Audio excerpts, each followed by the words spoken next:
Hi, good morning, and welcome back to Create, Share, Inspire podcast. This is episode 729. I'm Kristin Omdahl, and we are here live in Southwest Florida in my beautiful tropical backyard. If anybody is joining me live, well, not if anybody, for those of you that are joining me live, please say hello. Let me know if you're crafting this morning. Let me know if you have questions for me. And if you end up watching the recorded version, please also feel welcome to say hello as I get notifications from those comments throughout the day as well. Hi, Val, Thea, Edna, Trisha. Good morning, Grace and Joe, Lisa, Christine, Angela. Good morning, everybody. Hi, Julia and Pamela. Happy Friday. Yay, it's Friday.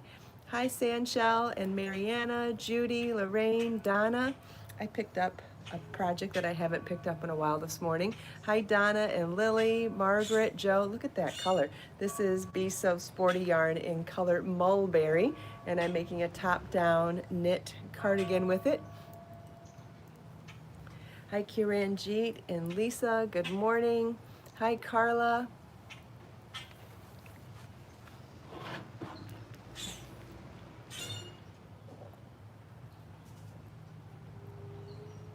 Thanks, Joe. Thanks, Julia. Yeah, I love this color. I can't wait to finish it. It got put on the side for a bit, so I went looking for something this morning, and I found it in one of my project bags. And I was like, oh, yeah, I can pull that out and get a couple of rows in this morning as I'm preparing for the podcast to start. Hi, Carrie. Hi, Carla and Nadie.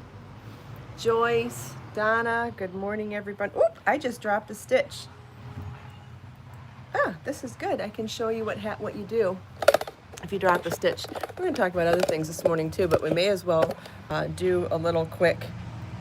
See, if I have a crochet hook here, it'd be much quicker.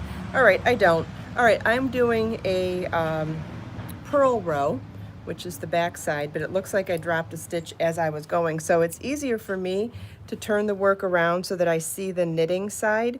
And I want to insert my knitting needle into the last stitch that's not unraveled. So I'm going to insert, figure out which one was the last one to not unravel, and then pick up the first horizontal bar right above it and pull that live stitch over that horizontal bar, and you've knit that stitch now. And now we'll look to the back of the work. See how they're crossed over each other a little bit too? You want to make sure that you pick up the very next row. And so even though these two are crossed over each other and it's hard to tell right away, you want to try to get them flat, even if you have to go to a surface, and make sure that you pick up the very next horizontal bar. And then pull your live stitch over it, which is the way we would do a knit stitch. And then we'll pick up the next horizontal bar and pull our live stitch over it. Pick up our next horizontal bar, pull the live stitch over it, and pick up that last horizontal bar. These were the stitches that were dropped by mistake as I was looking up to say hello. So now I'll turn my work back around because, again, I wasn't doing a knit row, I was doing a purl row. So now my stitches are picked back up and established pattern like that.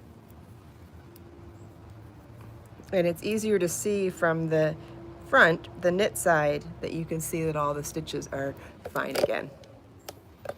So that's my little quick knit surgery this morning. I think it's really great when I make a mistake live because it gives me an opportunity to show you how you fix things as they come along. There was one other thing I wanted to mention about this project and another knitting technique that I'm using on it, but I'll wait and see if there's any questions about the picking up a drop stitch section. Does anybody have any questions about what I just did? Sometimes it's easier to do what I just did if you have a crochet hook handy, but we didn't, and it worked out fine. Hi Rita, good morning. Does anybody have any questions about how I picked up the drop stitches?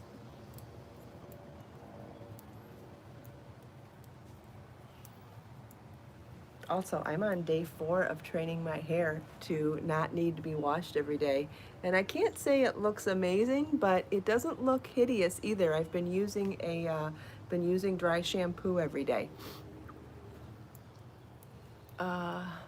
Someone uses a crochet hook. Was it hard to see what I was doing? Well, there you go. That's why tutorial videos are sometimes more helpful.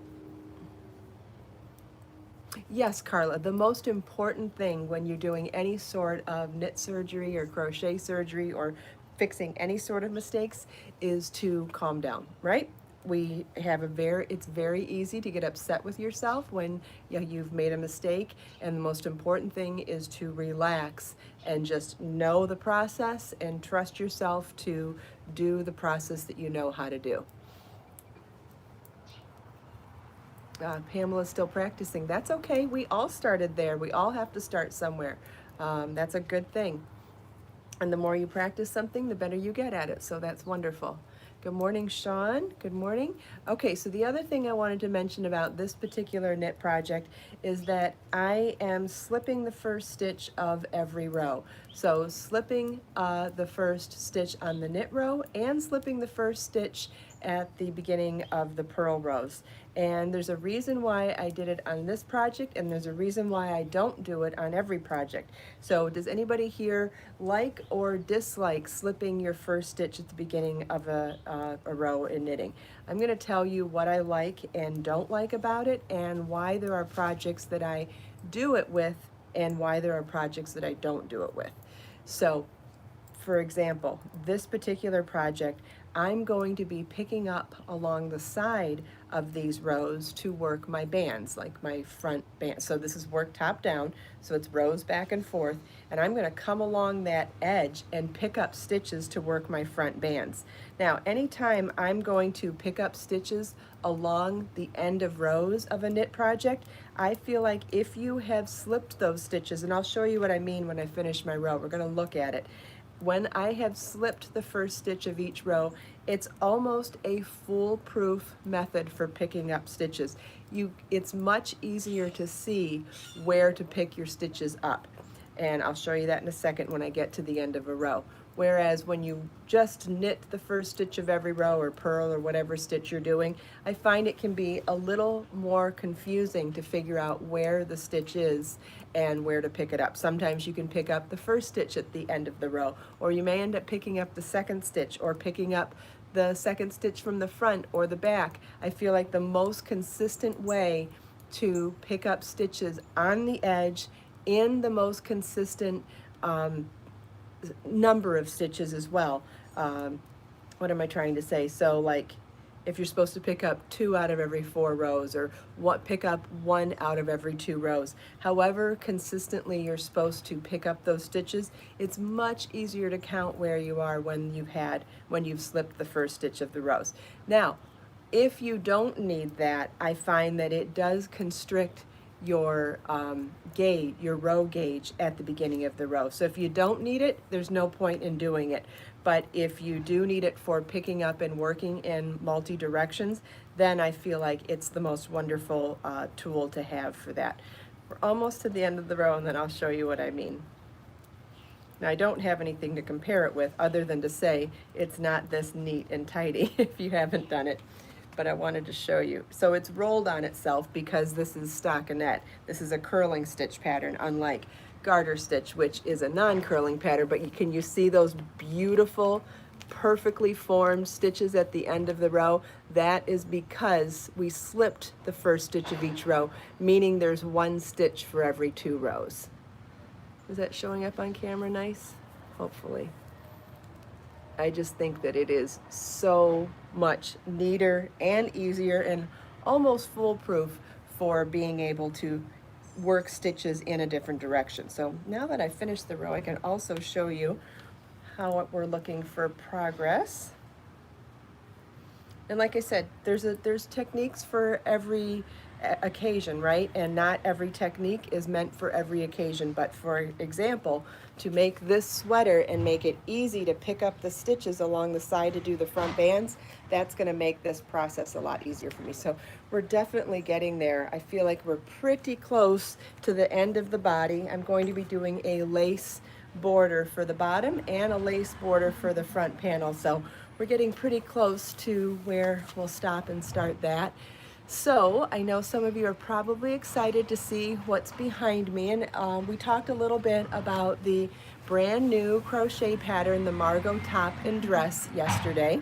I released the patterns yesterday, and I promised that we would talk about some more styling techniques today. I wanted to show you how you could wear it over skinny jeans or leggings, and keep in mind that if you're going to wear skinny jeans and leggings, you've got so many shoe options too, including tall boots or ankle boots or heels of any kind or cute flats of any kind, and you can dress it up or dress it down any way you see fit, depending on what color you make it and what contrast colors you do or tonal colors you do underneath. You can change the look so much, and like I showed yesterday, this particular it also looks great underneath a jacket, so you could wear it as a middle layer as well. So today I have on skinny jeans in a tonal, this is blue on blue for my underlayer. So you can imagine that you could do this with black on black, blue on blue, gray on gray. You could make that underlayer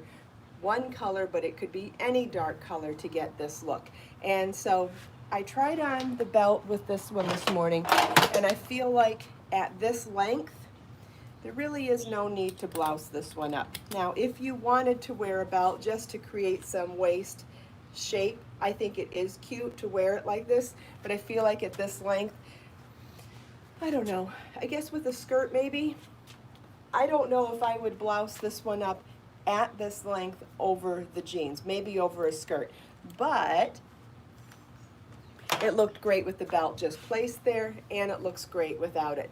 Now, also keep in mind, this is a top-down construction, so sleeves can be anywhere from cap sleeve, short sleeve, 3/4 sleeves here, or fully long sleeves. And the hemline can be anything from this hip length to tunic length to the dress length here. And then what I wanted to show you is that when you go into a tunic length and a dress length, and this would apply to either one of them, I think this is inside it out. One second. Not only can you wear it long and loose, but you can also belt it and blouse it up. And wait till you see how cute that's going to be. Now this one is so this one was in color jade, which is a lighter color, which makes it fun to put darker colors underneath. You also saw yesterday that a white underlayer looks super cute with that as well. We did it with a navy tank top and navy jean skirt yesterday. We did it with white shorts, a white jean jacket, and a white tank bodysuit underneath. Now, with the darker one, this is in navy, you can see that it's very nice and tonal over the dark underlayer, but imagine doing this over light gray or white or khaki or any of the lighter colors too, or even if you wanted to do some sort of a dress, you could do anything from red, pink, coral, green, turquoise, anything. These two colors look cute together even, don't they? So look what happens when you belt this one and blouse it up. It's still long enough to be a tunic, and it still covers your bum. So whether you were wearing it over jeans like I'm wearing, or you wore this over leggings in any color, you've definitely got a tunic length here now. And I think that blousing up, the contrast of the belt squishing in on your waist, showing your thinner waist than your hips is attractive, and the blousing it up makes it not look so tight, right? So you're still getting some modest coverage there too. So this immediately turns from a dress into a tunic just by belting it and blousing it up. And I think there's so many different ways you could do this with different colors underneath. I would love to see lighter colors underneath here just so you could pick up on the stitch pattern better. But even still, look at once you get close, you still do see all the beautiful stitch work. It's just a little more understated. So like from a distance, you can't tell that it's crocheted, but as soon as you get up close, you're like, ooh, look at all those pretty stitches. So there are definitely perks to both a tonal underlayer and to a high contrast underlayer, and it just depends on the look you're going for. You can like both, and you can wear it in the different ways. So that's the other thing, is that when we talk about styling things in different ways, it's so that you have that much more excitement and that much more variety in your own wardrobe. That's what I love, and I hope that's what you love too. Life's too short to not change things up and have variety. That's my thought anyway.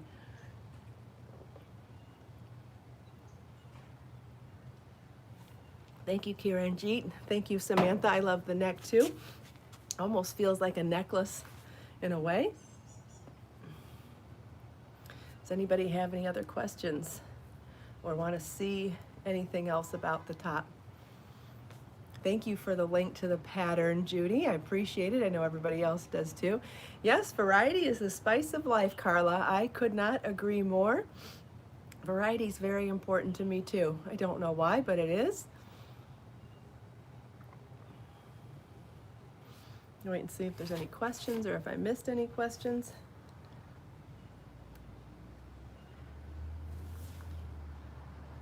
Oh, that's so sweet, Samantha. Thank you. Thank you, Rita.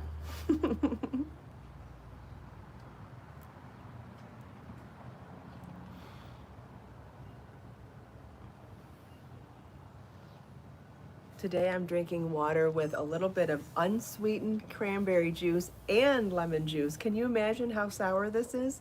Like, I forced Marlon to taste it the other day. I'm like, I know you hate how much lemon I put in water. I said, but you've got to taste this. You wouldn't even believe how sour this is. He begrudgingly took a sip and he went, holy cow, that's disgusting. Sometimes I think the more sour something is, the more it wakes me up though. That's okay, Carla. You can come back and watch it later. So I realize that the podcast is live stream when we first go live, but the beauty of YouTube is that once we're done with the live stream, they convert it into a permanent video that sits on my YouTube channel, and you can come back and watch the part about slipping the first stitch at the beginning of the row. Didn't really do a tutorial on it, but I did talk about the benefits and the pluses and minuses to it so that you can choose when and how to use it, like I do.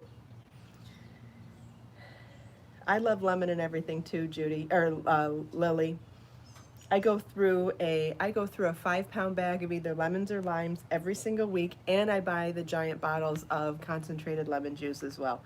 Ooh, ginger water, that sounds great. I love adding ginger root to my water too. Oh, Kimberly, aren't those bottles amazing? Kimberly bought the foaming glass jars for turning soap into foaming hand soap in my Amazon shop. They are very large, and you only need 1 part soap to 5 parts water to turn any soap. I used, which ones did I use? I used lavender citrus sage for one of mine, and I used lemongrass for the other one, and man, do they smell so good. I have the lemongrass foaming soap now in my bathroom, and it smells so good every time I wash my hands. And then I did the lavender citrus sage for washing my hands in the kitchen. I love both of them so much. Marlon's good, thanks for asking. Grace puts lemon on her chicken and steaks. I use lemon in most of my marinades for meat and fish. I also grill lemons when I'm making fish, and what else? And I make my own salad dressings almost every day, and I use fresh lemon juice in that too.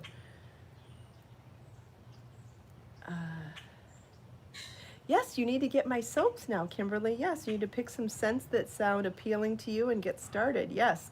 So starting next week, we're going to do, Beck, I can show you that I have all the bottles here. Starting now that we have all of the sizes in stock, so we have all 7 scents of Be So Clean available in the 2-ounce bottles, in the 8.5-ounce bottles, and in the 16.9-ounce bottles. I've been shipping all of them all week. Now that everything's in stock, I'm going to start doing tutorial videos and some demonstrations on the podcast in the morning for different ways to use the soap. So I guess first off, we should probably wash some handmade items and do some hand washing of handmade items and do some blocking out here. Anyone else have any suggestions on what you want to see for the first tutorials next week? I am open to suggestions because there's lots to do, but I'm open to showing you whatever you want to learn.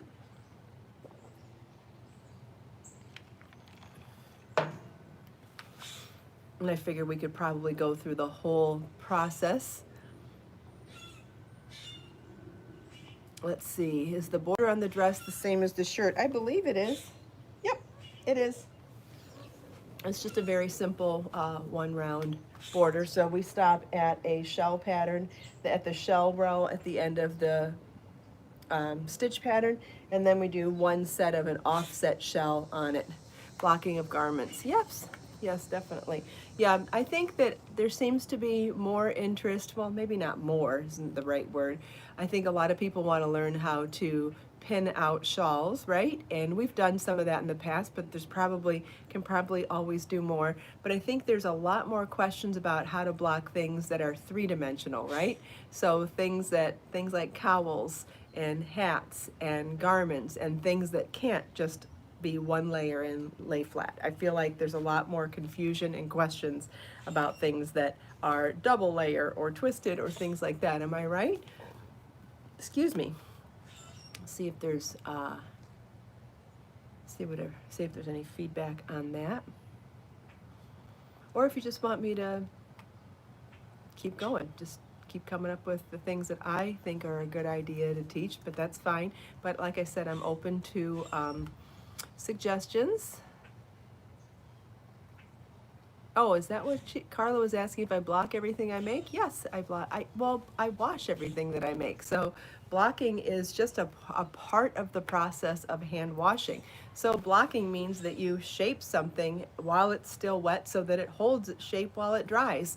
And whether you do that through using a dress form or shaping something and laying it flat on towels or blocking something with pins on a board, it's all part of the hand washing process. And yes, Michelle would like to learn how to wash garments. Absolutely. And I feel like yesterday when I was talking about using the spin cycle on the washing machine, I felt like there were a lot of people that were surprised to hear that it's safe to put handmade items in the washing machine with a laundry bag on the spin cycle. And might need to talk about that a little bit more too, or maybe even show it. I have to say, you can even do pure wool in there. It will not agitate or felt something. If you want to just express water out of anything delicate, could be any amount of lace, anything. If you put it in a laundry bag and just use the spin cycle to pull the water out of it, you can put anything in the washing machine. Let me take anything that is okay to wash. So like any silk that's dry clean only, any like a suit jacket, anything you wouldn't normally put in water doesn't apply here, but anything that you're using water with already, yes, you can pull out the extra water in the spin cycle. Yep, it's perfectly safe. I have yet to have an issue with it as long as I used a laundry bag. Now, the only time you would have an issue is if for some reason it agitated a little bit, and if you do the setting properly on the washing machine, that won't happen, but we all make mistakes. If for some reason your item got caught up in I don't know what that thing is called in the middle of the washing machine, but that thing that's in the middle, if your garment somehow gets stuck underneath the seam of that, you could definitely have problems with your items. So anything could get caught on itself or the agitator. Thank you, Donna. So if your item gets, especially thinner, delicate lace, it could get caught in the agitator. And so that's why I say you have to use a laundry bag. That's the only way to keep things safe from themselves, safe from the agitator, and safe from other things. I do sell laundry bags, and Judy just posted a link for them in the description here. I sell really big ones, so you can organize by people's items if you're washing 2 sets of people's clothing at one time, or you can put multiple things in there, or you can do one thing. It's fine with one thing as well. But here's the other thing, when you're doing that spin cycle, you need to make sure that it's balanced in there. So if you're doing something heavy, you have to have something to counterbalance on the other side of the washing machine.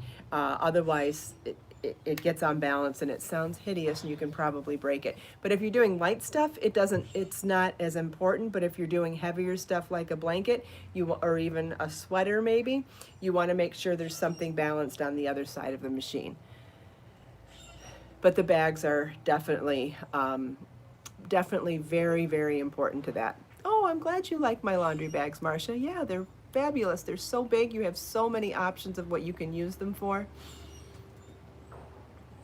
Great way to organize, keep socks together and keep other things that you might lose together.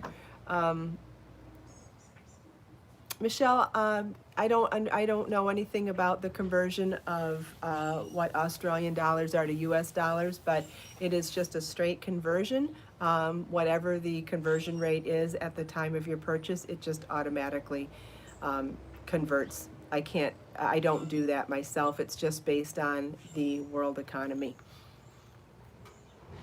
But if you have more specific questions about shipping, I mean, there's nothing I can do about a conversion rate. If you have questions about shipping, I can probably help you. Or if you want to email Judy after the show, judi@kristinomdahl.com. We can certainly help you with things that we can help you with and things that are within our control. But anything related to world economy is just, it is what it is. I have no control over that. Yes, Samantha, ties on PJ pants and drawstrings on hoodies and stuff. Anytime you can put those items in a laundry bag, those ties won't get caught up in the agitator or caught up in other things that you're washing them with. Anytime something that can get compromised gets protected in a laundry bag, you are that much more likely to not have any damage when the washing machine cycle is over. Yeah, if you have any other questions, Michelle, please let us know.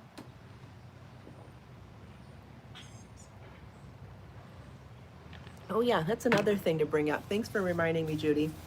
If you email Judy after the show, judi@kristinomdahl.com, and you think you haven't received a reply, you really need to check your spam folder.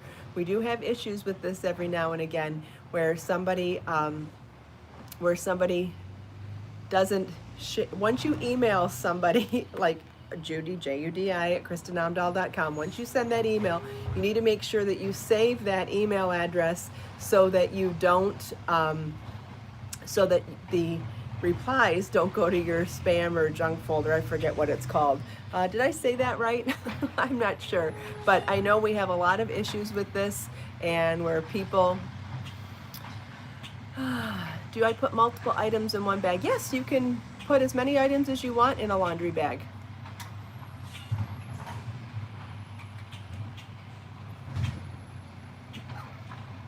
What's the matter? We got puffy tails? I don't know, the kitties found something behind me, who knows? Maybe they found a baby lizard. Sometimes they catch little baby lizards and they're like this big. Okay, add Judy's email address to your contacts or your safe sender list. That's what you need to do. Okay. Yes, so if you're emailing Judy, please do that. Yeah, otherwise things go into junk folders. Sometimes they're seen junk folders and sometimes they're unseen junk folders. So we've had to spend a lot of time helping people who don't understand how to use their email systems. So if you could just do that up front, you'll get Judy replies very quickly. So if you do that, then you'll get the answer to your questions really quickly and smoothly. Hi, Genevieve, good morning.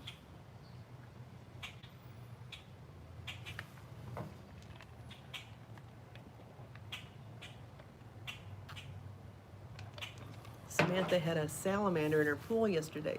Ugh, yuck. I know I wouldn't go in the water with that in there.